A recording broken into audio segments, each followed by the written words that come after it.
Hey Toy fans, D21 Beast Rob here doing an impromptu vlog for you guys. This is my first vlog of 2016 and I thought I'd just check in with you guys and kind of let you know what was going on with me and talk about a pretty big news topic, I guess, that came up in the last couple of days. Something I probably would have covered on Project Geek Week if I could ever, find the time and get together with the crew and do all of that. Really miss doing that show, by the way. But I guess to start with, I just posted my review of Marvel Legends Mockingbird and I gotta say I really love that figure from the Captain America wave. Based on some preview images I've been seeing online, that figure might actually be the highlight. I'm not sure yet. I've still got Whirlwind to review here, and I've got Sharon Carter on the way in the mail, and I'll probably be picking up Scourge and Captain America Wolfcap, and I can't remember the other figure I need. Oh, Cottonmouth. So I can try to get all of the pieces to build Onslaught, sans the head. Taskmaster is probably a figure that's I would like to have, but he's also kind of high in demand right now, and funds being what they are, I'm probably going to skip out on him, and I'm only missing out on the Red Skull Build-A-Figure piece when I do that. So I'll be primed and ready for the X-Men wave of Legends that I'll be picking up later this summer, and you can bet I'll get every figure in that wave. So pretty excited for that coming up. Also, we've got New York Toy Fair in a week, and we've seen some images coming from a website that I personally discovered looking up Mashers. Couple weeks back, I guess, and I tweeted about this, or maybe a week ago, I'm not sure. I was just looking to see what the new Mashers were coming out online, and, to be shown off at Toy Fair, see if there were any leaks or anything. And I believe the blog was Idle Hands, and it's funny, as soon as I tweet about this, I suddenly discover so many other people in the toy community apparently know what this blog is. I guess I was the last to know, but it's a pretty cool blog that I've seen. I'll go ahead and link it in the description for this vlog that I'm doing here. But basically, this person appears to be UK-based and possibly somebody who was able to go to the UK Toy Fair that just happened, and they've got a lot of different toy news out there, not necessarily just Marvel or Disney stuff or whatever, but some pretty cool things on the horizon. I got to see the Warcraft figures for the first time, which are now showing up at my Toys R Us area, or my local Toys R Us, and I'd probably be reviewing those if I didn't have other things on my plate right now, but I've got to say the Duratan figure does look pretty cool. I'm a little concerned about how well the articulation is going to work for that figure, but I'm nice to see Warcraft toys, not statue or Staction figures, but actual Warcraft toys on the market again. I think the last time I had an actual Warcraft action figure, and my brother Greg will remember this, I think it was actually probably his, we got a Soldier of Lordaeron, back in 1999 or something, highly detailed figure, great accessories, although his shield did kind of break right away, but I haven't seen any sort of actual articulated Warcraft figures for quite some time, so pretty cool to see those out on the market again. But then we have Toy Fair coming out this weekend, so lots of cool news. I'm hoping we finally get a good look at the X-Men wave of Legends coming out. Hopefully places like Big Bad Toy Store or even Amazon, probably not Amazon, but definitely Big Bad Toy Store. We'll probably have pre-orders for those things up pretty soon, and I imagine we'll get some high-res images of those figures posted to the internet pretty soon after they show on the toy floor. And I'm going to be out of town during the Toy Fair, so I probably won't have a chance to vlog about my reaction about anything going on. I'll actually be going out of town, and I'll be seeing Deadpool while I'm out of town, so I'm at least keeping my priorities straight. But maybe I'll do a reaction video of what my thoughts are based on the announcements made at Toy Fair in the next week or so, and maybe I'll even talk about Deadpool at the same time. So lots of cool stuff coming up. I'm hoping we get some pretty cool images for Mini-Mates. I champion the Mini-Mate figures. I love those things. I'm curious to see what we've got post Captain America Civil War, but it's cool to see some of the Civil War Mini-Mates that have already been shown off. And as far as other toy lines go, I really want to know what's coming up with the Mashers. I want to know about any new X-Men Mashers coming out. Hopefully we'll see some of those. We'll probably get a Doctor Strange Masher, which I think would be pretty cool, especially with the way they've been handling some of the magic-based or like force effects for the Mashers lines. Probably some pretty cool attachments we'll get with the Doctor Strange Masher, so I'd like to see that coming out.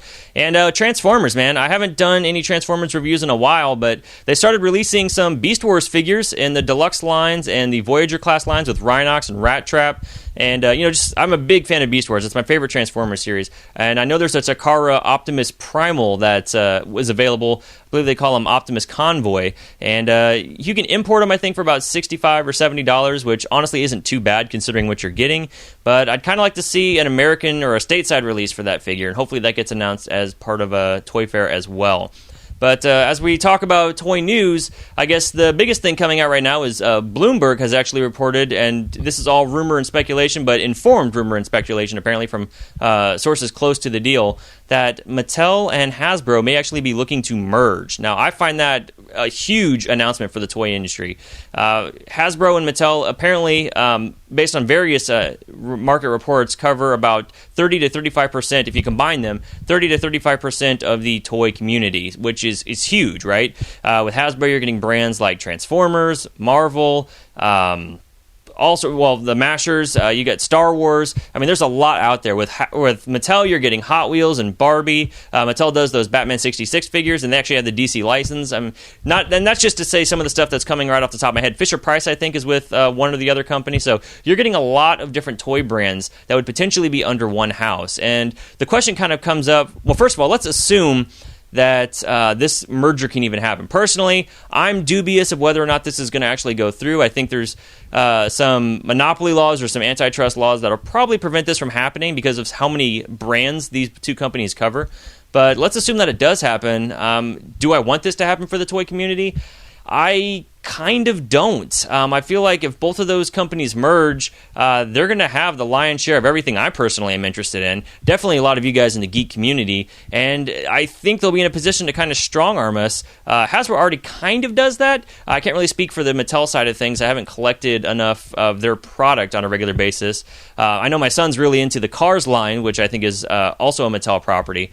But at least from my experience with Hasbro, especially with the way they rolled out Marvel Legends back in 2006 and some of the half-truths or maybe just straight-up, dare I say, lies about some of the quality control issues with their figures and why they make certain choices about certain figures, perhaps omitting X-Men versus putting more Captain America and Iron Man's on the shelves, things like that. I'm just worried that a toy company might be too big and be able to strong-arm us not only into giving us stuff that we don't really want or stuff that's just good enough that we'll go ahead and buy it because we are collectors, we want this stuff, but also they can kind of set a price point, I think, that might be kind of scary.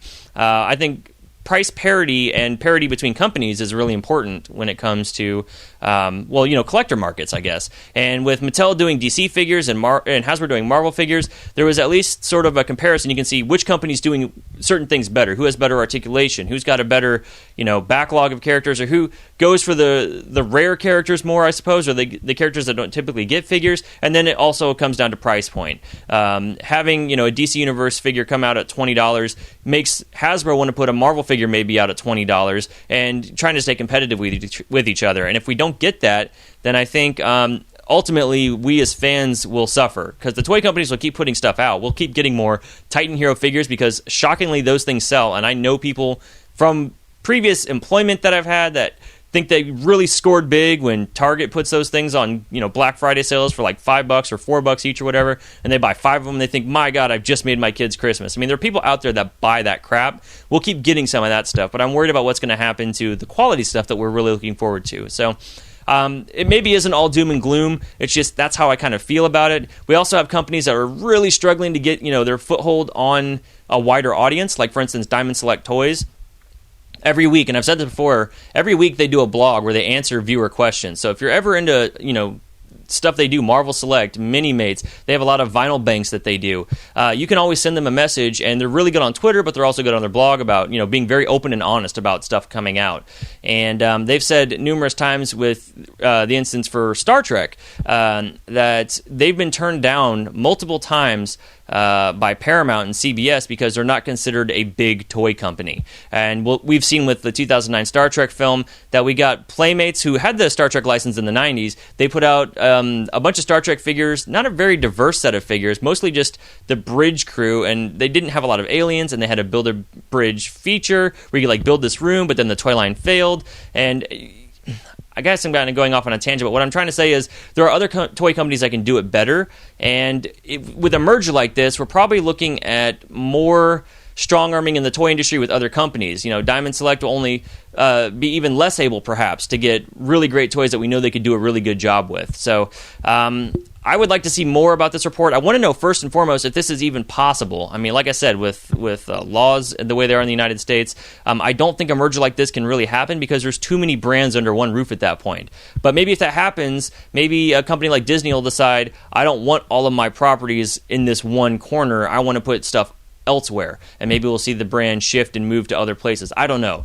There's a lot on the horizon there, but my initial impression is not really, it's cautious. That's probably the best way to put it. And I would love to say I'm cautiously optimistic about the deal, but I'm really just cautious. I want to know more. So pretty big toy news, though. And of course, like I said, big toy news coming out from Toy Fair next week. If you guys see anything cool, I will still have my phone on me. If you guys want to tweet at me any cool sort of links or images of stuff that have shown up, I would love to see this stuff. I will be spending a lot of time in a car, and I would love to get a nice little ping that I've got something cool, something new for the Toy Fair. Photos from the floor would be great, or any sort of news as it comes out. And I'll be trying to keep up on it too, but it's a really exciting time for us toy collectors, so definitely looking forward to that. Hopefully you guys see Deadpool. If you do, let me know in the comments of a video that I've got coming out, or let me know in the comments of this if you're watching it after the fact what you thought of the movie. I'm really excited. I love that Colossus is going to be in the movie. Ryan Reynolds has been killing it in all of his interviews. The marketing for this film has just been phenomenal.